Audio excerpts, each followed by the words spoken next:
សួស្តីមកដល់អ្នកគ្នាសូមស្វាគមន៍មកកាន់ Jasmine ដោយថ្ងៃដែលយើងមកតសរឿងយើងវិញនៃរឿងសកម្មភាពដែលលោកពូកម៉ាប់ភាគទី10និងភាគទី11តោះចឹងកុំឲ្យខាតពេលយើងមកចូលសាច់រឿងទាំងអស់គ្នា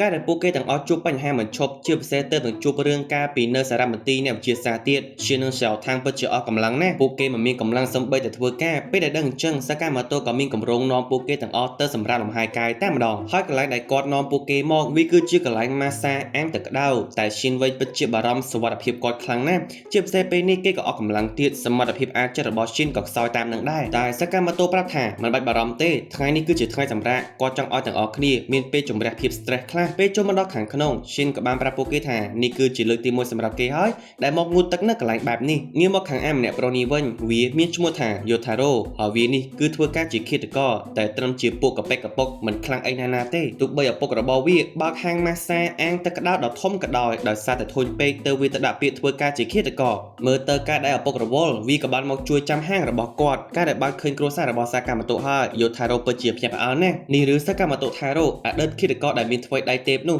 ជាពិសេសតម្លៃខ្លួនគឺថ្លៃកប់សាហាវបើអាចសម្រាប់គេបានទីនេះថានឹងខ្លាចជាមហាសេដ្ឋីមិនខានស្រាវថាងនឹងប្រពន្ធកូនស្រីរបស់សកម្មភាពពួកគេទៅកន្លែងបន្ទប់របស់ស្រីចំណែកឯឈិននឹងគាត់វិញពួកគេកំពុងតែងូតទឹកយ៉ាងសប្បាយអាម្នាក់នេះដែលឃើញអញ្ចឹងវាក៏ញញឹមចេញមកយ៉ាងពេញចិត្តពេលដែលឈិននិងសកម្មភាពចង់សាកងូតទឹកនៅក្នុងអាងម៉ាសាខ្នងដោយមានទឹកបាញ់ពីក្រោយខ្នងរបស់គេសម្រាប់សកម្មភាពមានអារម្មណ៍ថាទឹកដែលបាញ់ម៉ាសាក្រោយខ្នងរបស់គាត់នេះដូចជាមិនខ្លាំងសោះទើបឈិនក៏ចុចលើប៊ូតុងនេះចំពេលដែលយោថារ៉ូនោះមានគ្រឿងបញ្ជាអាងទឹកទើបចុចបញ្ជាវាក្នុងការម៉ាស៊ីនអាងទឹកនោះបាញ់ទឹកឲ្យខ្លាំងជាងមុនហើយឯនិយាយបានថាឈិនឡើងខ្ទាតតែម្ដងតែសម្រាប់សកម្មភាពវិញគឺថាមិនកើតអីសោះកម្លាំងបាញ់ទឹកនេះល្មមធ្វើឲ្យគាត់ពេញចិត្តពេលដែលផែនការទី1បរាជ័យវាពិតជាខឹងណាស់រ៉ូតឈិននិងសកម្មភាពក៏ចូលមកខាងក្នុងបន្ទប់ស្អំឈិនដែលដើរចូលមកបន្ថែមទឹកដើម្បីឲ្យបន្ទប់ក្តៅជាងមុនយោថារ៉ូក៏បញ្ជាឲ្យបន្ទប់នោះក្តៅរឹតតែខ្លាំងអាចថាក្តៅដល់ថ្នាក់មានអណ្ដាតភ្លើងតែម្ដងឈិនដែលមិនធ្លាប់ដឹងពីមុនគេបានត្រឹមតែឆ្ងល់ថានៅពេលដែលគេចូលស្អំខ្លួនគឺត្រូវតែមានអណ្ដាតភ្លើងដុតបែបនេះមែនតែថាមើលទៅវានៅតែមិនអាចធ្វើអីមកលើសកម្មភាពបានដដែលក្តៅប៉ុណ្ណឹងគឺអែហ្មងសម្រាប់គាត់តម្រាំចេញមកវិញឈិនគឺស្លាប់បាត់ភ្លាមនោះសកម្មភាពក៏យកឈិននោះទៅដាក់នៅក្នុងអាងទឹកត្រជាក់ជាមួយគ្នាអាចថាយោថារ៉ូក៏ប្រែឲ្យទឹកត្រជាក់ខ្លាយមកជាទឹកកកឈិននៅក្នុងនោះគឺថាកកតែម្ដងតែថាអវិធីនេះនៅតែមិនអាចធ្វើអីមកលើសកម្មភាពបានដដែលយោថារ៉ូពិតជាខឹងណាស់គេមិនគិតថាសកម្មភាពខ្លាំងបែបនេះតម្រាំតែងូតទឹកហើយឈិនប៊ីនឹងស្លាប់ចៅថាងដែលឃើញចឹងក៏សួរថៅកែថាអើយឈិនមិនហើយងាប់ហើយមែនបន្តមកនាងក៏បានបបួលតួប្រុសយើងលេងវាយពីងប៉ុងបន្តនៅខណៈដែលយោថារ៉ូកំពុងតែរកវិធីសម្រាប់សកម្មភាពភ្លាមនោះពួកក្រុមឃាតករដែលស្គាល់យោថារ៉ូក៏មកងូតទឹកនៅកន្លែងនេះវាក៏និយាយបែបថាក្រែងឡូថារ៉ូប្រាប់ពួកវាថាគេនឹងមកខ្លាចជាកំពូលអ្នកខ្លាំងនៃបណ្ដាពួកឃាតករទាំងអស់មកអញ្ចឹងឬតែហេតុអីក៏មកចាំហាងអាងទឹកក្តៅឲ្យឪពុករបស់ខ្លួនទៅវិញសមជាកំសាកមែនយោថារ៉ូខឹងណាស់ក៏តបថាពួកវាវិញបែបថាកុំចេះរឿងរបស់គេជាហេតុដែលពួកវាខឹងទើបត្រៀមផ្ដំមេរៀនឲ្យយោថារ៉ូហើយភ្លាមនោះសកម្មភាពក៏ប្រើក្របពីងប៉ុងវាយមកចំវាតែបន្តិចអានេះឡើងខ្ទាតបន្តមកក៏ប្រើដងការ៉េមគុំមករវីសងបដាម្នាក់នេះហោះទៅបុកនឹងម៉ាស៊ីនភេសជ្ជៈយោថារ៉ូពិតជាភ្ញាក់ផ្អើលណាស់នេះសកម្មភាពថារ៉ូដឹងពីគម្រោងដែលវានោះចង់សម្លាប់គាត់តាំងពីដំបូងអញ្ចឹងឬតែគាត់មិនបានថាអីទេជាពិសេសនៅជួយគេទៀតសកម្មភាពក៏និយាយថាកន្លែងហាងអាងទឹកក្តៅរបស់យោថារ៉ូពិតជាល្អមែនលើកក្រោយគាត់នឹងមកម្ដងទៀតពេលលឺអញ្ចឹងដល់ថ្នាក់យោថារ៉ូស្រក់ទឹកភ្នែកតែម្ដងតាំងពីកើតមកគេមិនដែលត្រូវណាសរសើរឡើយដោយនេះហើយយោថារ៉ូក៏សម្រេចចិត្តឈប់ធ្វើការងារដើរសម្រាប់គេទៀតតែនឹងមកជួយមើលការងារអាងងូតទឹកក្តៅរបស់គ្រួសារគេម្ដងបន្តមកហេតុការណ៍ក៏កាន់មកកន្លែងរបស់ពួកក្រុមម៉ាហ្វៀទាំងអស់នេះមើលទៅពួកវាកំពុងតែតាមស្វែងរកខ្លួនរបស់ស្រាវថាំងដើម្បីឲ្យនេះនោះត្រឡប់ទៅវិញដោយសារតែការទាំងងូតទឹកក្តៅវារត់តែធ្វើឲ្យឈិនហត់ជាងមុនទៀតសាកាម៉ូតូក៏បាននាំស្រាវថាំងនិងឈិននោះមកហូបអីនៅខាងក្រៅស្រាវថាំងក៏បាននិយាយប្រាប់ពួកគេថានេះមិនដែលមកហូបអីនៅហាងជួបជុំគ្រួសារបែបនេះពីមុនឡើយឈិនក៏សួរវាមិនដែរហាងបែបនេះមានគ្រប់ទីកន្លែងហេតុអីក៏នាងមិនដែរមកស្រាវថាំងក៏បន្តប្រាប់ថាដោយសារតែការនៅផ្ទះរបស់នាងវាមានចុងភៅផ្ទាល់ខ្លួនចឹងតែចុងភៅនោះធ្វើមកហូបឲ្យនាងស៊ីគ្រប់មុខឈិនក៏បាប់ថាមែនភ្លេចគិតថានាងគឺជាកូនរបស់ពួកម៉ាហ្វៀចឹងប្រកាសណាស់ថាលុយច្រើនសាហាវតែមិនទាន់ប្រមាណផងអាពួកតាមស្វែងរកខ្លួនរបស់ស្រាវថាំងក៏បានមកដល់ទីនេះវាក៏បានយកកំភ្លើងនោះបាញ់ក្បាលរបស់សកម្មភាពតែម្ដងតែគាត់ប្រាត្រឹមសមក៏អាចចាប់គ្រាប់កំភ្លើងបានឈានវ័យក៏ចាត់ការកូនចៅរបស់វាម្នាក់ទៀតបន្តមកសកម្មភាពក៏ចាប់ខ្លួនអាម្នាក់នេះបោកនឹងតុកមួយទំហឹងមើលទៅស្រាវថាំងដូចជាស្គាល់អាម្នាក់នេះគេមានឈ្មោះថាអ៊ូថាំងឈិននិងសកម្មភាពក៏បានសួរនាងថាបងប្រុសមែនតែនាងក៏តបថាមិនមែនទេគ្រាន់តែជាពួកនៅក្នុងក្រុមម៉ាហ្វៀគ្រួសារនាងប៉ុណ្ណោះតែថា នាងមិនកាត់សថាអ៊ូថាំងនៅមានជីវិតនាងស្មានតែគេងាប់បាត់ហើយតើតាមពិតទៅអ៊ូថាំងចង់នាំសៀវថាំងត្រឡប់ទៅវិញពីព្រោះតែក្រុមម៉ាហ្វៀត្រូវការអ្នកដឹកនាំថ្មីតាំងពីឪពុករបស់សៀវថាំងស្លាប់បាត់ពួកគេមិនមានអ្នកដឹកនាំក្រុមឡើយអ៊ូថាំងក៏បន្តថាអ្នកនាងបាទសូមមេត្តាត្រឡប់ទៅវិញទៅហើយល្មមឈប់រាប់អានអាពួកឃាតករជាន់ទាបបែបនេះទៀតទៅបាទអ៊ូថាំងកំពុងតែសម្ដៅលើឈិននិងសកម្មភាពនឹងហើយតែគេរកថានាងព្រមនោះនាងមិនព្រមជាដាច់ខាតបើណាចង់ធ្វើក៏ធ្វើទៅនាងមិនទៅពាក់ព័ន្ធនឹងរឿងម៉ាហ្វៀទៀតដែរនាងចង់រស់នៅបែបសាមញ្ញនេះល្អហើយការដែលសៀវថាំងអន់មុខចិត្តពេកអ៊ូថាំងឡើងបែកឈាមច្មោះតែម្ដងដោយសារតែគេមិនអាចទ្រាំនឹងមុខមាត់ខ្ជូតរបស់នាងបានសៀវថាំងក៏បានប្រាប់ក្រុមទូប្រយើងថាអ៊ូថាំងប្រៀបបានដូចជាមនុស្សឈួតគេតែងតែដេញតាមលួចមើលនាងគ្រប់ទីកន្លែងតែម្ដងអ៊ូថាំងដែលលឺអញ្ចឹងគេក៏ញញឹមចេញមកទាំងពេញចិត្តនេះសៀវថាំងដឹងខ្លួនមករហូតអញ្ចឹងឬមួយនាងកំពុងតែចាប់អារម្មណ៍មកលើគេដែរឈិនដែលលឺបែបនោះបានត្រឹមតែគិតថាយីអានេះរោគចិត្តមែនតែនអ៊ូថាំងគិតថាបានជាសៀវថាំងមិនព្រមទៅជាមួយគេវាអាចនឹងមកពីសកម្មភាពនឹងឈិនកថាបានចឹងហើយអ៊ូថាំងវាចង់លេងហ្គេមជាមួយនឹងទូប្រូយើងបើវាឈ្នះទូប្រូយើងត្រូវតែបញ្ជូនសៀវថាំងឲ្យវាវិញបើវាចាញ់វាសន្យាថានឹងឈប់មករំខានពួកគេទៀតតែមើលទៅសកម្មភាពនោះតែមិនព្រមលេងដដែលអ៊ូថាំងក៏និយាយថាវានោះណាដឹងថាអ្នកណាគេដែលជាអ្នកដាក់តម្លៃចាប់ខ្លួនសម្រាប់សកម្មភាពទៀតផងទោះបីពួកគេចង់ដឹងមែនតែសកម្មភាពនឹងឈិនមិនព្រមបកកសៀវថាំងឲ្យវាទេតែសៀវថាំងបែរជាយកព្រមលេងហ្គេមមួយនោះនាងគ្រាន់តែចង់ធ្វើរឿងល្អដាក់ទូប្រូយើងតាំងពីនាងនៅជាមួយគាត់នាងមិនដែលសងគុណគាត់ឡើយហើយមានតែគាត់ទេដែលជួយនាងរហូតចឹងហើយនាងនឹងលេងហ្គេមរបស់អ៊ូថាំងបើនាងឈ្នះអ៊ូថាំងត្រូវតែប្រាប់នាងថាអ្នកណាគេជាអ្នកដាក់តម្លៃចាប់ខ្លួនរបស់សកម្មភាពមុនដំបូងក្រុមទូប្រូយើងក៏មិនព្រមទេតែវាក៏ជាជំរឿនរបស់សៀវថាំងចឹងមិនតែយកឈ្នះអ៊ូថាំងឲ្យបានអ៊ូថាំងក៏បាននាំពួកគេមកកន្លែងនេះតែមុននឹងចូលទៅខាងក្នុងពួកគេត្រូវតែដូរសម្លៀកបំពាក់ឲ្យមើលទៅថ្លៃថ្នូរបន្តិចអ៊ូថាំងក៏បានរៀបចំកន្លែងផ្លាស់ខោអាវពួកគេទាំងពីរនាក់គេក៏និយាយថាអាពីរនាក់ឯងនេះដូរឈុតនៅក្នុងបន្ទប់ដល់កញ្ចាស់មួយនេះទៅមុខមាត់របស់ពួកឯងនេះសមនឹងអារបស់បែបនេះចំណែកឯអ្នកនាងសៀវថាំងវិញខ្ញុំបានរៀបចំបន្ទប់ដ៏ស្រស់ស្អាតសម្រាប់អ្នកនាងហើយបន្ទាប់ពីពាក់ឈុតហើយពួកគេក៏ចូលមកខាងក្នុងនេះតែម្ដងនៅក្នុងនេះគឺជាកាស៊ីណូបន្ទប់ក្រោមដីចឹងហើយហ្គេមប្រកួតប្រជែងដែលអ៊ូថាំងចង់ធ្វើនោះគឺក្រុមទូប្រូយើងនិងគេលេងល្បែងណាក៏បានក្នុងរយៈពេល2ម៉ោងអ្នកណាលេងល្បែងបានឈ្នះលុយច្រើនជាងគេអ្នកនោះគឺជាអ្នកឈ្នះជាពិសេសអ៊ូថាំងបានត្រៀមលុយសម្រាប់ក្រុមទូប្រូយើងហើយអ៊ូថាំងក៏និយាយថានេះលុយ$67,000សម្រាប់ពួកឯងទុកលេងយើងដឹងថាពួកឯងនេះវាក្រខ្លាំងចឹងយើងយកលុយឲ្យពួកឯងទៅចុះទុកថាយើងធ្វើបុណ្យឲ្យពួកឯង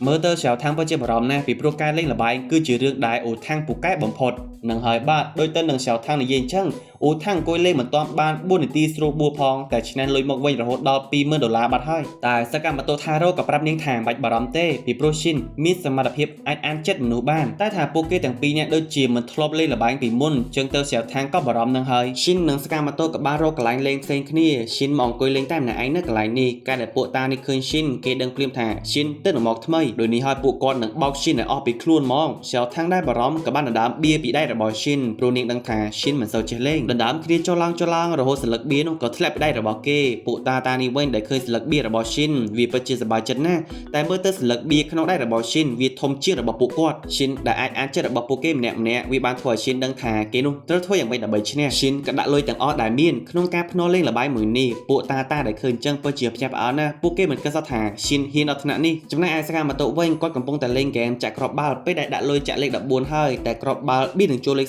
35ភ្លាមនោះសកម្មភាពក៏គប់របស់មួយបុកនឹងកូនបាល់ធ្លាក់ចូលចន្លោះលេខដែលខ្លួនចាក់ដល់មិនអស់អ្នកណាដឹងឡើយជាហេតុដែលគាត់ឈ្នះលើកនេះអ៊ូថាំងគេកំពុងតែបារម្ភតិចពីព្រោះខាងក្រុមទូប្រូយើងកំពុងតែឈ្នះដូចគ្នាអ៊ូថាំងដឹងថាក្រុមទូប្រូយើងកំពុងតែលេងខូចតែយ៉ាងណាគេត្រូវតែឈ្នះដើម្បីយកសៀវថាំងត្រឡប់មកវិញឲ្យបានបន្តមកហេតុការណ៍ក៏ត្រឡប់ទៅអតីតកាលជាពេលដែលអ៊ូថាំងនៅជាក្មេងនៅកន្លែងនេះអ៊ូថាំងត្រូវបានពួកម៉ាហ្វៀវាយធ្វើបាបគេសំណាងហើយដែលសៀវថាំងមកជួយគេទាន់ហើយការដែលបានឃើញកូនស្រីរបស់ចៅវាយធំរបស់ពួកវាក៏នាំគ្នារត់អស់ហើយបានជាពួកវាវាយដំអ៊ូថាំងក៏ដោយសារតែអ៊ូថាំងខ្សោយកម្លាំងពេកពួកវាមិនចង់ឲ្យមនុស្សខ្សោយកម្លាំងដូចជាអ៊ូថាំងមកធ្វើជាក្រុមពួកម៉ាហ្វៀទេសម្រាប់អ៊ូថាំងគេគិតថាទោះបីគេខ្សោយកម្លាំងមែនតែគេនៅមានភាពវៃឆ្លាតអ៊ូថាំងសន្យាថានឹងយកចំណេះដឹងដែលខ្លួនមានទៅសងសឹកពួកនោះឲ្យបានហើយការដែលសៀវថាំងជួយគេនឹងគាំទ្រមិនរើអើងអ៊ូថាំងនឹងហើយទើបអ៊ូថាំងស្រឡាញ់និងគោរពនាងណាស់ចាប់តាំងពីពេលនោះមកអ៊ូថាំងក៏ចាប់ផ្ដើមរៀននិងសិក្សារហូតក៏ក្លាយមកជាមេដឹកនាំក្រុមរបស់ពួកម៉ាហ្វៀតែម្ដងហេតុការណ៍ក៏ត្រឡប់មកបច្ចុប្បន្នវិញមើលទៅក្រុមទូប្រូយើងនិងអ៊ូថាំងពួកគេឈ្នះលុយ ស្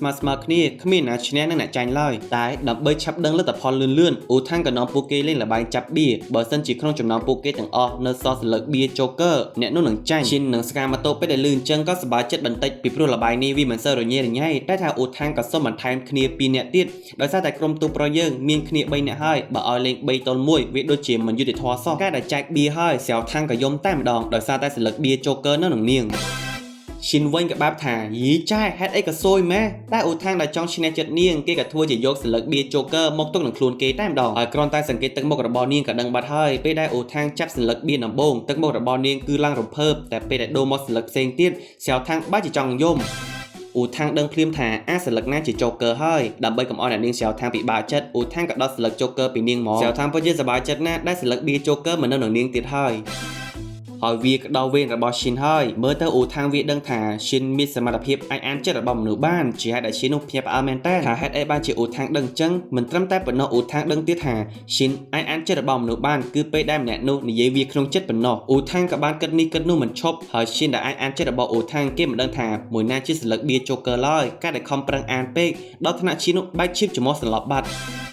់ដោយនេះហើយវានៅសល់តែ5នាក់ប៉ុណ្ណោះវាក៏ដល់វេនសកាម៉ាតូម្ដងហើយសកាម៉ាតូក៏ដកបៀពីដៃរបស់វាតែបៀនោះគឺជា Joker ទើបសកាម៉ាតូក៏បញ្ញាប់ដូរសន្លឹកបៀវិញយ៉ាងឆាប់រហ័សអាចថាគ្មានណាមើលតន់ឡើយថាមិញនឹងគាត់បានដូរសន្លឹកបៀលេងចូលលេងឡើងរហូតក៏នៅសល់តែសកាម៉ាតូនិងអ៊ូថាំងក៏អង្គុយសម្លឹងមើលសកាម៉ាតូយូរគួរសមទម្រាំតែសម្រាប់ចិត្តដកសន្លឹកបៀមុនដំបូងគេក៏ចាប់សន្លឹក Joker តែទឹកមុខរបស់សកាម៉ាតូដូចជាចង់ឲ្យគេដកណាស់ទើបអ៊ូថាំងក៏បដូរមកជាដកអាផ្សេងវិញតែទោះបីដកយ៉ាងម៉េចក៏ដកមិនចេញសោះពីព្រោះសកាម៉ាតូចាប់វាជាប់តែម្ដងភ្លាមនោះគាត់ក៏ដូរសន្លឹកបៀបណ្ដាអ៊ូថាំងនោះដកសន្លឹក Joker វិញអ៊ូថាំងពិតជាខឹងណាស់ដែលចាញ់ល្បិចទូប្រុសយើងនៅខណៈដែលសកាម៉ាតូត្រៀមដកសន្លឹកបៀបន្តហើយពួកកូនចៅរបស់អ៊ូថាំងក៏តម្រូវកំភ្លើងសម្រាប់ពួកគេទាំងអស់រួមជាមួយនឹងអ៊ូថាំងផងដែរពួកវាពិតជាមិនយល់ពិតមែនហេតុអីក៏អ៊ូថាំងសុខចិត្តចំណាយពេលអត់ប្រយោជន៍មកលេងហ្គេមបែបនេះទៅវិញពួកវាទាំងអស់គឺជាម៉ាហ្វៀណាម៉ាហ្វៀត្រូវតែប្រើកម្លាំងដើម្បីដោះស្រាយបញ្ហាមិនអញ្ចឹងឬមិនមែនមកលេងហ្គេមឈ្គួតអញ្ចឹងទេរឿងនេះវាក៏បានធ្វើឲ្យអ៊ូថាំងនឹកឃើញដល់ការពីនៅក្មេងវាជាពេលដែលគេនោះត្រូវបានពួកម៉ាហ្វៀ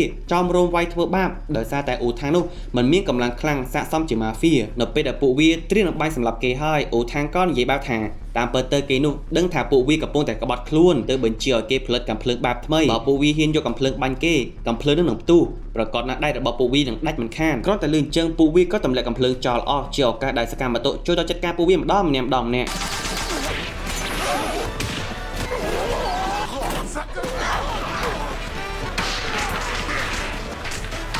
អ៊ូថាំងក៏រើកំភ្លើងឡើងមកនឹងបាញ់វាតែម្ដងវាឆ្ងល់ណាស់ហេតុអីក៏ដៃរបស់អ៊ូថាំងមិនកើតអីអញ្ចឹងនឹងហើយគ្រប់យ៉ាងដែលអ៊ូថាំងនិយាយគឺជារឿងកុហកទាំងអស់កំភ្លើងអាចបាញ់ធម្មតាបានដោយសារតែពួកវាល្ងងបែបនេះហើយទើបអ៊ូថាំងខ្លាចមកជាអ្នកដឹកនាំរបស់ពួកវាបន្តមកពួកគេទាំងអស់ក៏ត្រឡប់មកហាងវិញហើយការដែលក្រុមទូប្រុសយើងឈ្នះអ៊ូថាំងក៏បានប្រាប់គ្រប់យ៉ាងទាំងអស់តាក់ទងនឹងអ្នកដែលដាក់តម្លៃចាប់ខ្លួនរបស់សកាម៉ាតូថារ៉ូអ៊ូថាំងក៏សួរទូប្រុសយើងថាមានស្គាល់បុគ្គលដែលហៅថា Slur អត់ស្លើនឹងហើយដែលជាបុគ្គលដែលសម្រាប់មនុស្សហើយចូលចិត្តទុករូបសញ្ញា X នឹងឯងឈិននិងសៀវថាំងក៏តបថាពួកគេដឹងពីអាមអ្នកនោះខ្លះហើយតាមការស្រាវជ្រាវរបស់អ៊ូថាំងគេគិតថាស្លើនឹងហើយឯងនឹងជាអ្នកដែលតម្លៃចាប់ខ្លួនសម្រាប់សកាម៉ាតូកថាបានសៀវថាំងក៏សួរអ៊ូថាំងថាបើសិនជាស្លើជាអ្នកដែលតម្លៃចាប់ខ្លួនរបស់សកាម៉ាតូមែនចឹងតើគេនោះដឹងពីទីតាំងរបស់ស្លើទេអ៊ូថាំងក៏និយាយថាគេក៏មិនដឹងដែរការលឺបាបនោះក្រុមទូប្រុសយើងក៏បែបថាងប់ហើយស្អីគេទេសួរអីក៏មិនដឹងបើដឹងអញ្ចឹងពីដំបូងពួកគេក៏មិនទៅលេងហ្គេមដើម្បីឲ្យហត់អត់ប្រយោជន៍ចឹងទេខាតពេលវេលាមែនអ៊ូថាំងក៏ស្រែកដាក់ពួកគេថាយីលោកស្ដាប់ឲ្យចប់សិនមើលអ៊ូថាំងក៏បន្តប្រាប់ថារឿងរបស់ Slur វាអាចកំបាំងខ្លាំងណាស់តែគេដឹងរឿងរបស់ Slur ខ្លះពីព្រោះតែប្រហែលថ្ងៃមុនមានហេតុការណ៍ឃាតកម្មកើតឡើងនៅកន្លែងគុកមួយកន្លែងអ្នកទោសដែលជាប់ទោសប្រហារជីវិតទាំង4នាក់ត្រូវបានគ្នារបស់ Slur សម្រាប់ទាំង4នាក់តែម្ដងហើយបានជាគេដឹងដោយសារតែនៅកន្លែងក្នុងគុកវាមានសញ្ញាអក្សរ X នៅក្នុងនោះតែអ្វីដែលចម្លែកនោះគឺតាមអ៊ូថាំងគិតពួកអ្នកទោសទាំង4នាក់នោះមិនទាន់ស្លាប់ទេពីព្រោះតែអ៊ូថាំងមានទំនាក់ទំនងជាមួយនឹងក្រុមពួកអ្នកលក់គ្រឿងក្នុងរបស់មនុស្សនៅទីផ្សារងងឹតពួកវាទាំងនោះបានប្រាប់អ៊ូថាំងថាអា4អ្នកទោសនោះពួកវាបានមកដល់ប្រទេសជប៉ុនហើយបានជាគេដឹងដោយសារតែថ្មីនេះវាមានសាកសពមនុស្សជាច្រើនអ្នកត្រូវបានស្លាប់ដោយវិធីផ្សេងៗគ្នាសាកសពខ្លះក៏ស្លាប់ដោយសារធ្លុះរាងកាយសាកសពខ្លះក៏រហែកស្បែកចេញពីខ្លួននិងសាកសពខ្លះទៀតក៏ត្រូវវាកាត់ដាច់ជាកង់ថែមទាំងកិនច្របាច់ជោគគ្នាឡើងរួមតូចតែម្ដងហើយអាក្បាច់វិធីសម្រាប់បែប នេះវាគ្មានណាក្រៅពីអា4អ្នកទោសនោះឡើយបន្តមកហើយការក៏កាត់មកកន្លែងអា4អ្នកទោសនេះវិញមើលទៅវាដូចជាអូថាំងនិយាយពិតមែនពួកវាទាំង4អ្នកត្រូវបានកូនចៅរបស់ Slur ដែលជា Mr. Randy ជួយពួកវាចេញពីគុកហើយអាសាកសពដែលស្លាប់ក្នុងគុកនោះវាគឺជាសាកសពខ្លាំងខ្លាយប៉ុណ្ណោះ